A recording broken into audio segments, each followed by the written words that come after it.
Polisi mengungkapkan hubungan antara Jonathan Frisy dengan bandarnya. Saudara Kasat Res Narkoba Polres Metro Tangerang Kota AKP Michael Karisma Tandayu membeberkan 4 peran tersangka aktor Jonathan Frisy. Menurut Michael, JF berperan dan menjadi orang pertama dan juga berkomunikasi dengan bandar dalam membawa cartridge pot dalam bentuk liquid dari Malaysia hingga Indonesia.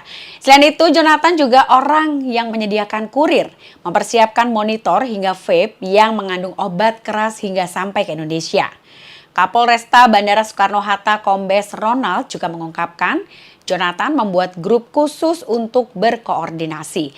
Dalam grup itu, komunikasi dengan bandar terkait persiapan tiket untuk mengontrol perjalanan kurir dari Malaysia ke Indonesia berlangsung secara detail.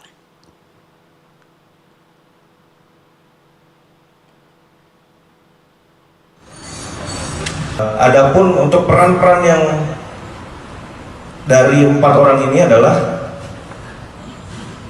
untuk BTR sendiri adalah orang yang yaitu pertama kali kita amankan adalah orang yang menjadi kurir yang membawa cartridge vape yang berisikan obat keras ini dari Malaysia Kuala Lumpur ke Indonesia. Lalu yang kedua adalah ER, di mana ER ini merupakan orang yang menyuruh BTR untuk pergi menjemput vape yang berisikan obat keras ini, dan juga dia yang berkoordinasi dengan para tersangka lainnya.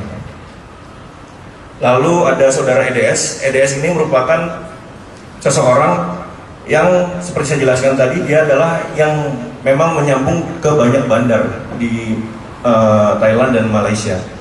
Untuk perannya adalah yang pertama, dia adalah orang yang berkomunikasi dengan bandarnya, yaitu EDS, dalam pembawaan cartridge pot berisi liquid dari Malaysia ke Indonesia.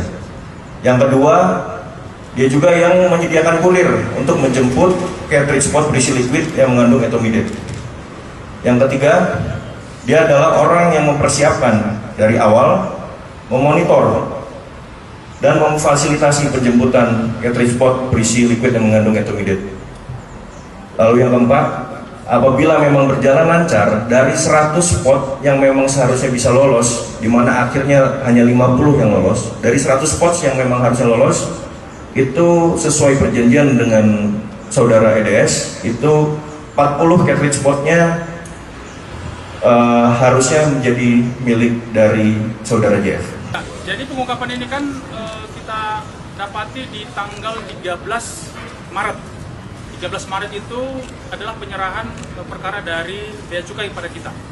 Dan prosesnya itu sejak Februari itu sudah membuat WhatsApp group yang nama WhatsApp group itu berangkat. Itulah kemudian ada komunikasi-komunikasi antara JF ini dengan 3 tersangka lainnya. Jadi grup itu hanya terdiri dari 4 orang.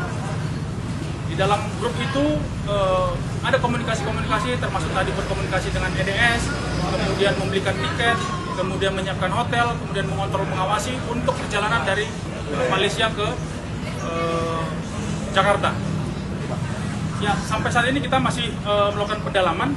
Ada beberapa keterangan yang diberikan oleh tersangka ini dengan menunjuk JF, tetapi ada beberapa keterangan yang juga oleh JF itu ditolak. Itu adalah hak dari semua, tapi nanti hasil konfrontir dan pemeriksaan antara 3 tersangka dan JF ini itu nanti yang akan menjadi penilaian bagi penyidik.